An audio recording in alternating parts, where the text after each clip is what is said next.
My name is Grace, and there was a summer, when I was 6, that changed the way I saw the world, and myself.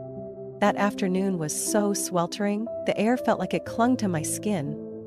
I was rummaging through my grandma's attic in Charleston, South Carolina, looking for my old ballet slippers for show and tell at school. I remember being so excited, thinking I'd get to talk about my dance lessons Mom once called adorable.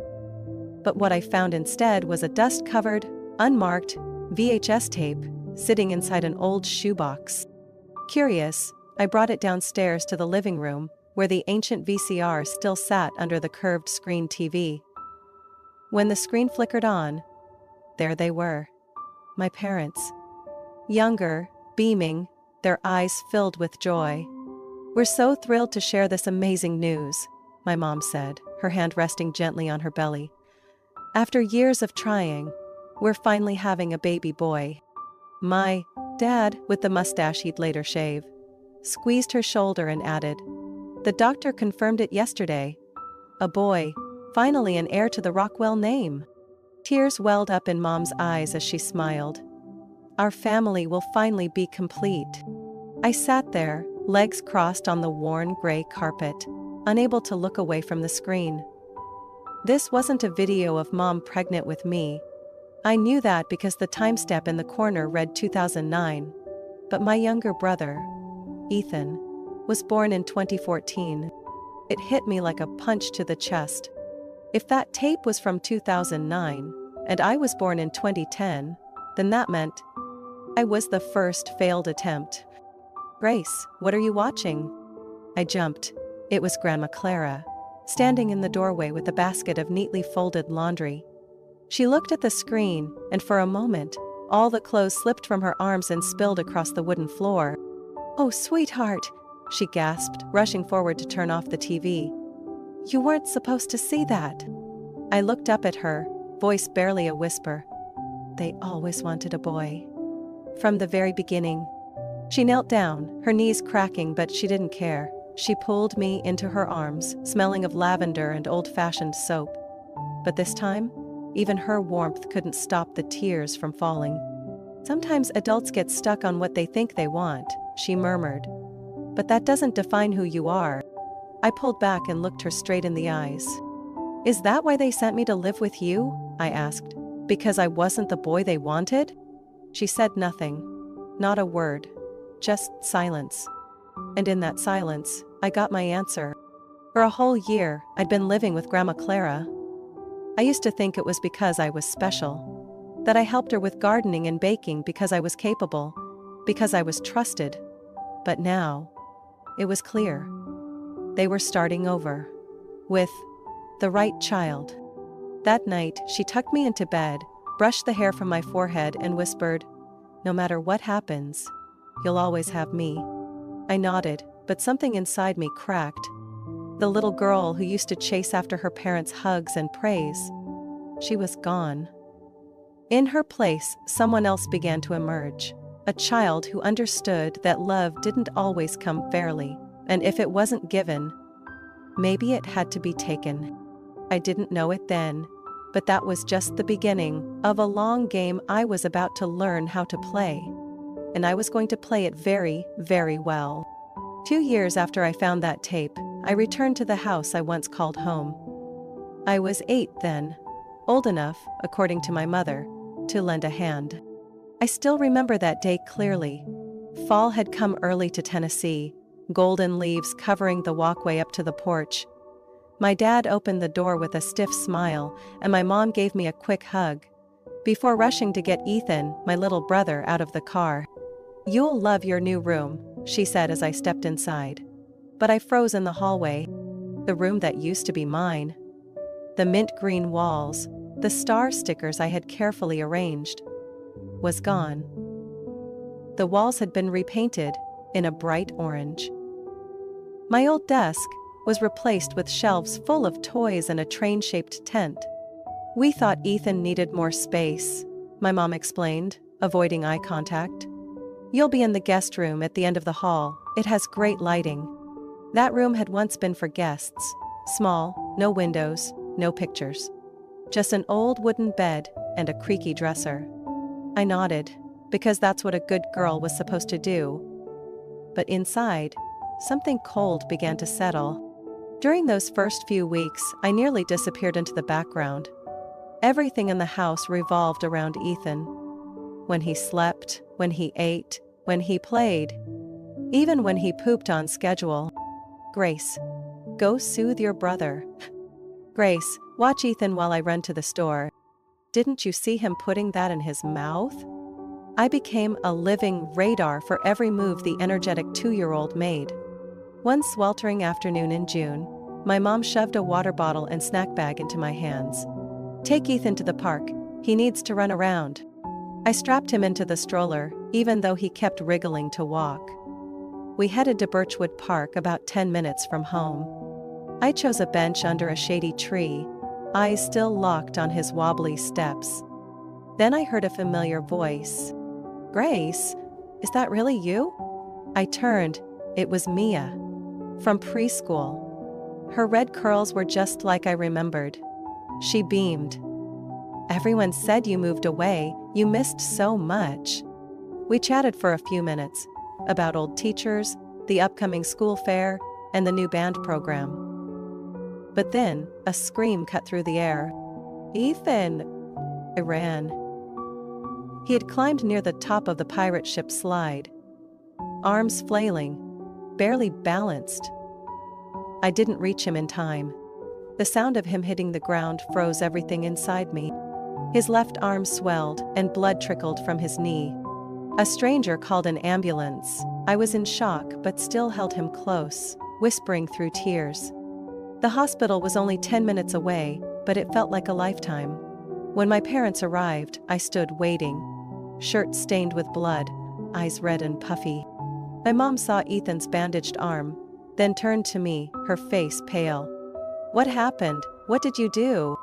It was an all-accident look for most of the day. A second is all it takes, Grace. How irresponsible can you be? My dad gripped my shoulder so hard it hurt. We trusted you with him, and this is what happens? As they yelled at me like I'd committed a crime. Ethan! His arm wrapped in a Sky New Poly cast, played with a toy car. Oblivious. That night, when everyone was asleep, I crept to the kitchen for water. The living room light was still on. I paused when I heard my mom's voice. Maybe we brought her back too soon, she said. She's not mature enough to watch Ethan. What choice did we have? My dad replied. We can't afford a nanny, and my mother's too old. I thought she'd understand responsibility. Be more like a boy.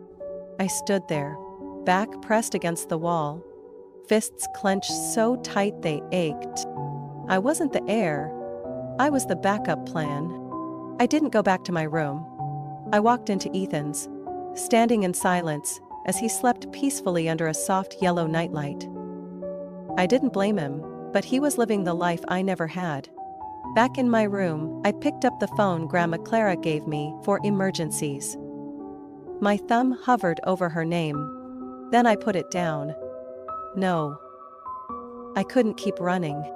If they saw me as a shadow, then that shadow would learn to move in silence.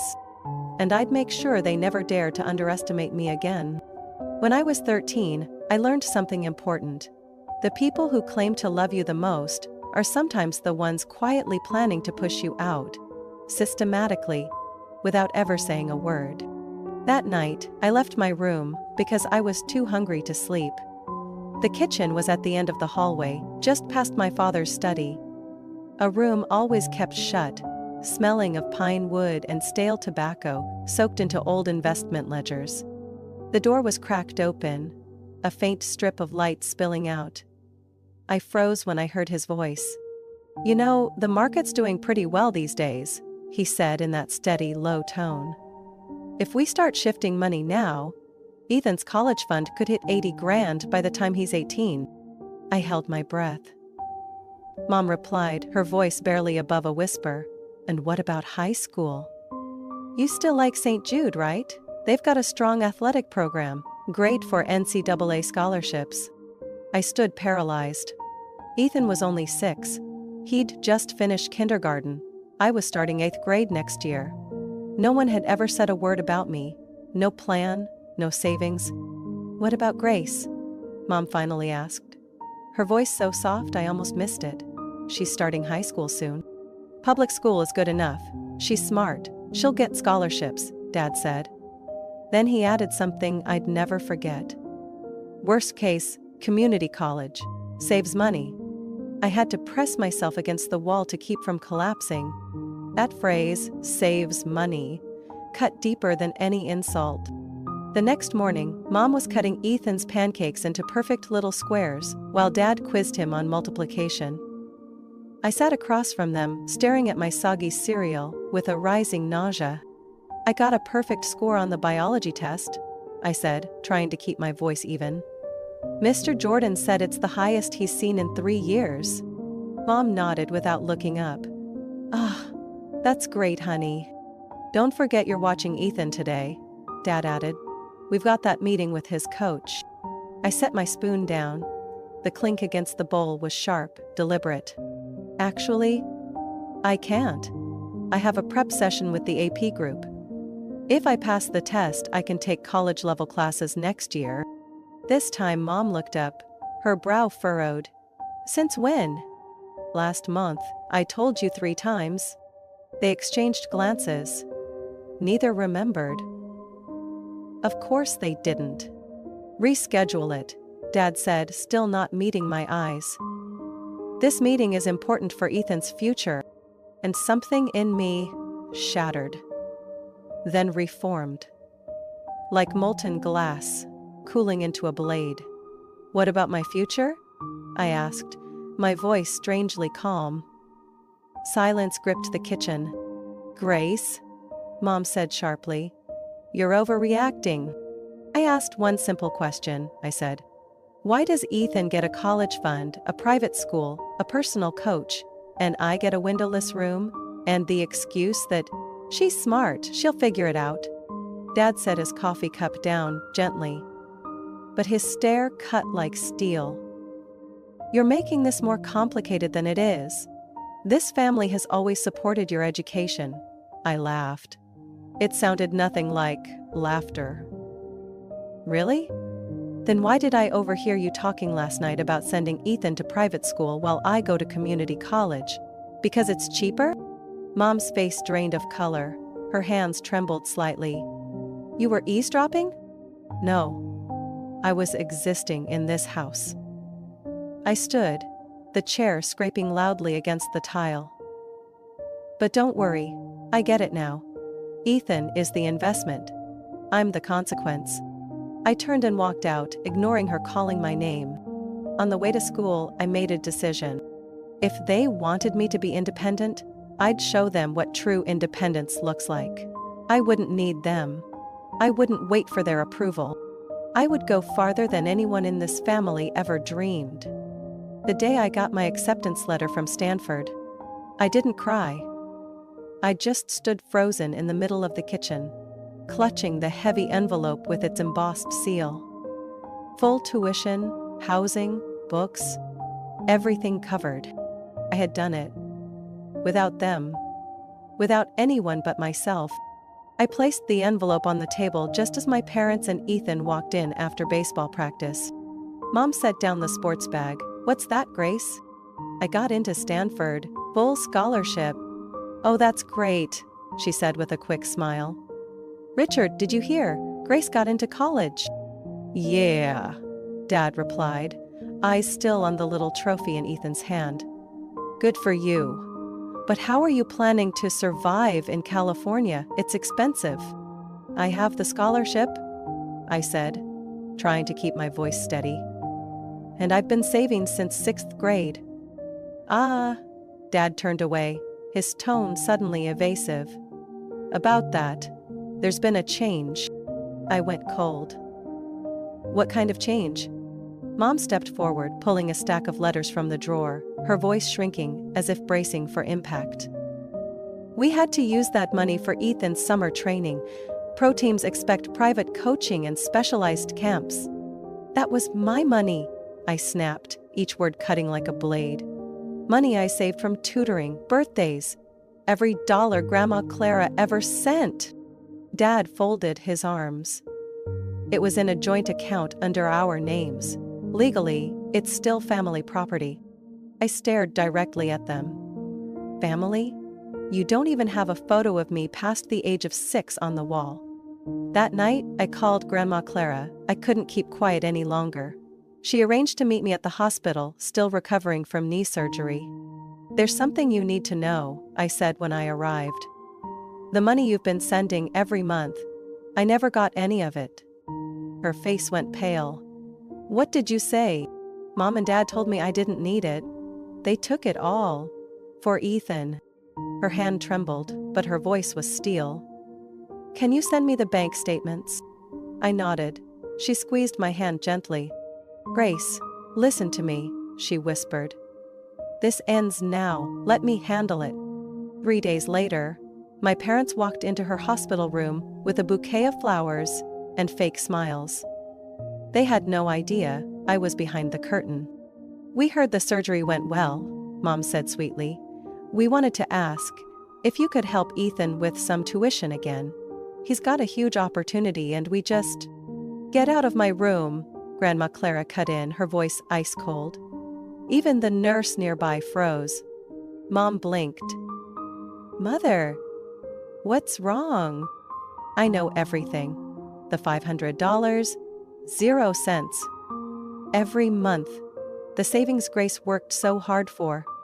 You took it all to invest in the child you decided was worthy.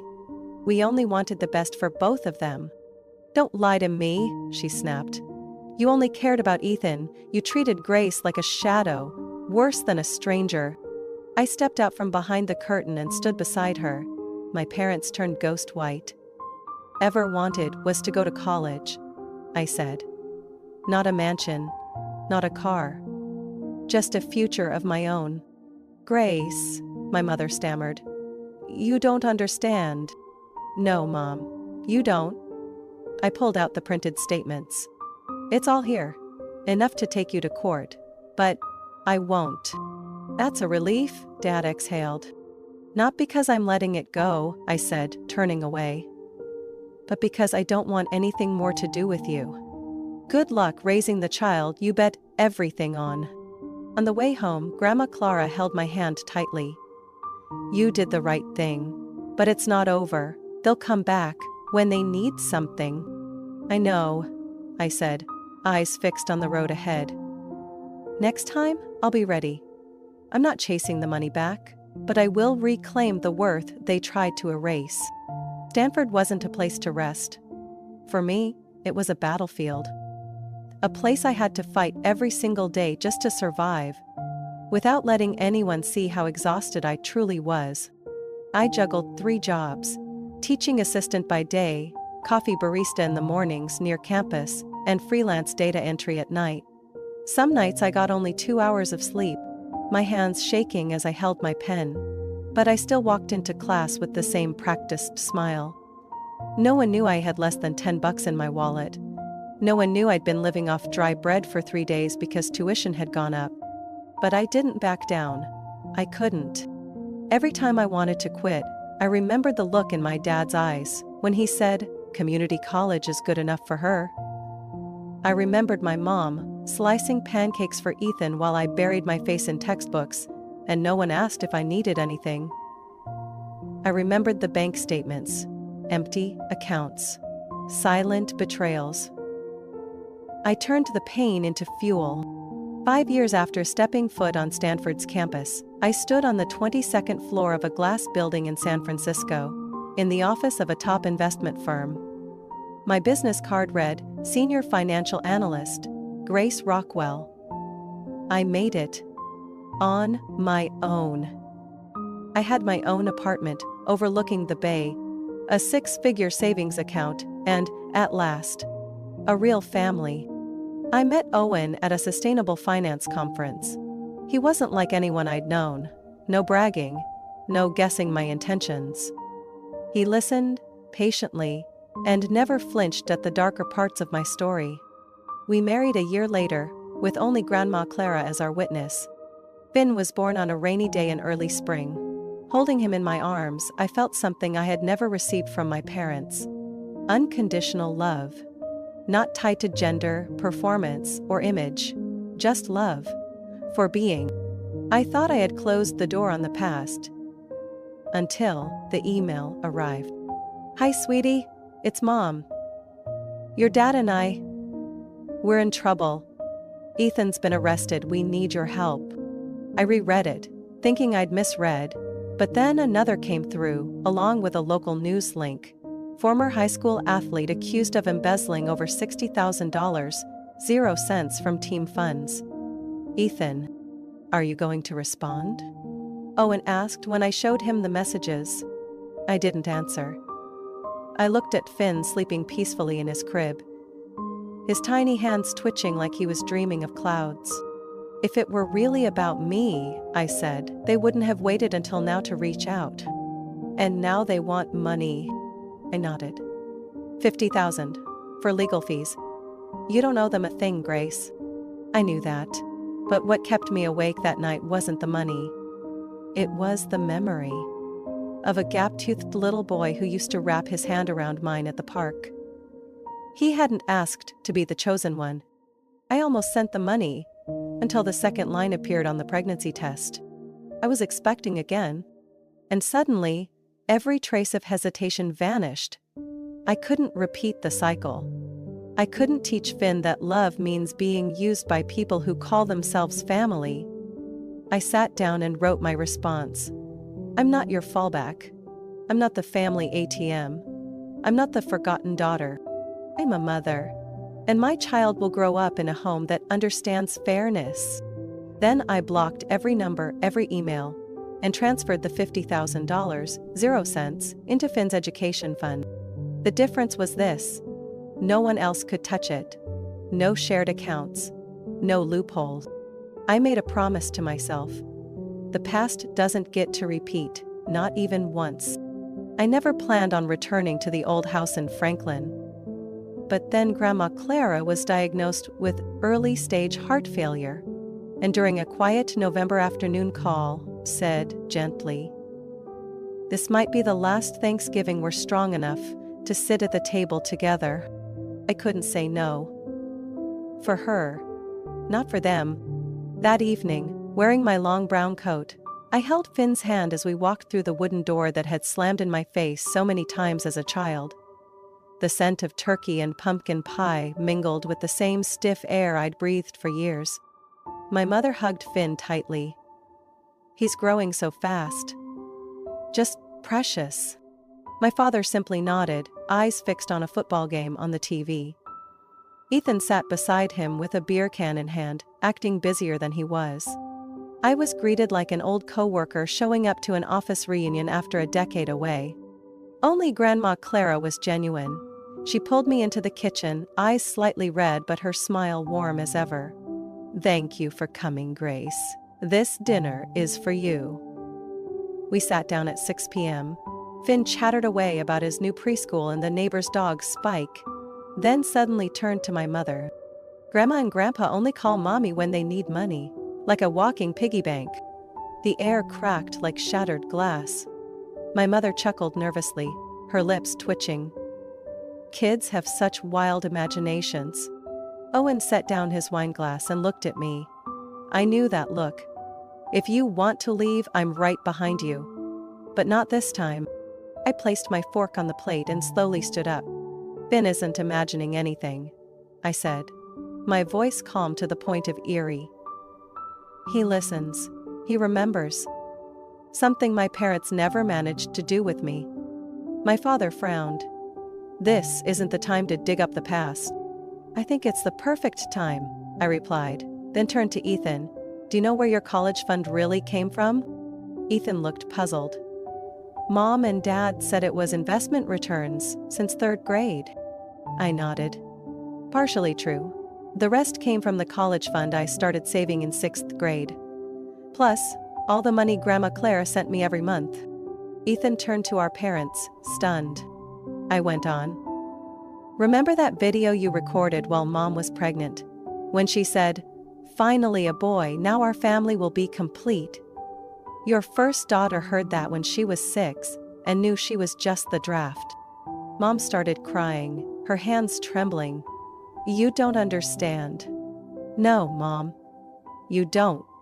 You've never understood what it means to be a real mother. You never protected me. You never apologized for stealing everything I worked for, including my trust. I pulled a large envelope from my bag and placed it on the table. Inside are bank records of the unauthorized withdrawals, letters from Grandma that never reached me, legal documentation. All of it has been sent to an attorney. My father stood up. Are you threatening us? I looked him straight in the eye. No. I'm freeing us. You don't have to pretend to love me anymore. And I don't have to pretend to forgive you. I bent down and picked up Finn, who wrapped his arms around my neck, confused. And let's be clear, Finn will never know what it feels like to be treated like a burden. Mom staggered. Grace, we're still your family. No, I whispered. Family doesn't steal your future and call it sacrifice. I walked away, without looking back, without regret. Behind me, Grandma Clara quietly rose from her seat, gripped her cane, and followed. Out at the car, Finn looked up at me and asked softly, Did I do something wrong, Mommy? I gave him a bittersweet smile. No, baby. You just told the truth. And the truth is always right. A week after that chaotic Thanksgiving, I got a call on a rainy afternoon. The number wasn't saved, but the voice on the line stopped me cold in the hallway at work. Grace, it's me, Ethan. I gripped the phone, my heartbeat slowing as if my body was bracing for impact. I'm not calling to explain myself, he said, his voice cracking. I'd like to see you, just once. If you'll let me. I agreed, but on one condition. The meeting had to be in a public cafe, not at home. Ethan arrived on time, wearing a plain button-up shirt, his face more worn than I remembered. The shine of the golden child was gone. He pulled out a chair and placed a thick envelope on the table. I want to return that money. The part that belonged to you. I didn't touch it. You don't have to do that. No. He shook his head, voice lower. I do. I need to do the right thing, even if it's late. When I was younger, I didn't know. But growing up, I saw it all. I just never had the courage to face it.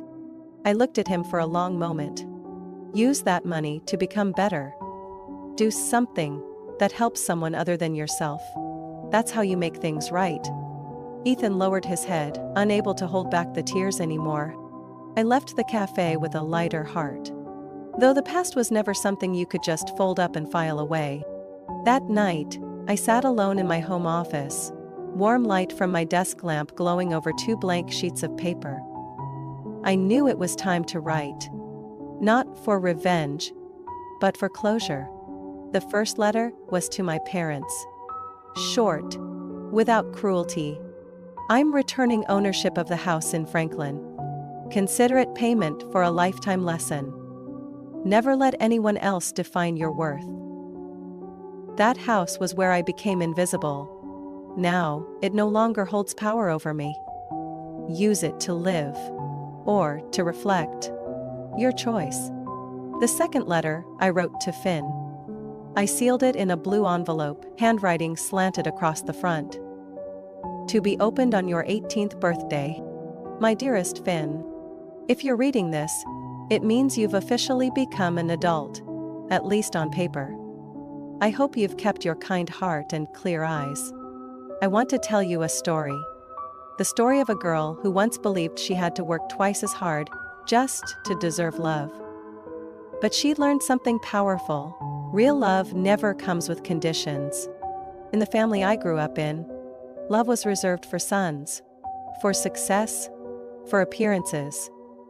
And I, a daughter, didn't fit into any of those boxes.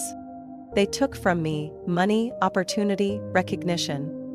But what they couldn't take was my belief that you would grow up in a better world than I did. I'm not telling you this to make you angry. I'm telling you because it's important to know. You can always start over.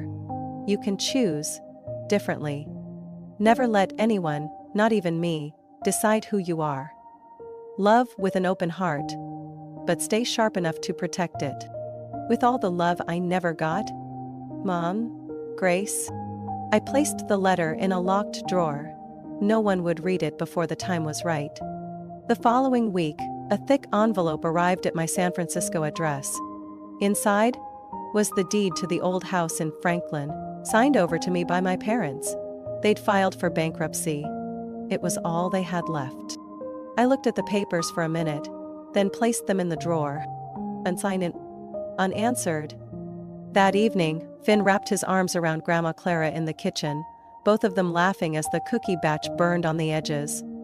I stood silently in the doorway, feeling something I'd spent my whole life chasing. Freedom. Not freedom from a house, but freedom from the cycle of favoritism, deception, and cruelty disguised as family. For the first time, I believed one thing with absolute certainty. History doesn't have to repeat itself. Grace's story reminds us that real love doesn't come from a title like family, but from how we're treated and valued. When favoritism and manipulation become the unspoken rules at home, walking away isn't betrayal, it's self-rescue. Grace didn't seek revenge through anger, but by building a better life. One where unconditional love is passed on to the next generation. Sometimes, the strongest way to end a toxic cycle is to make sure it doesn't begin again through you. What do you think about Grace's journey and her choices? Would you have done the same in her shoes? Share your thoughts in the comments, and don't forget to follow the channel for more powerful family stories to come.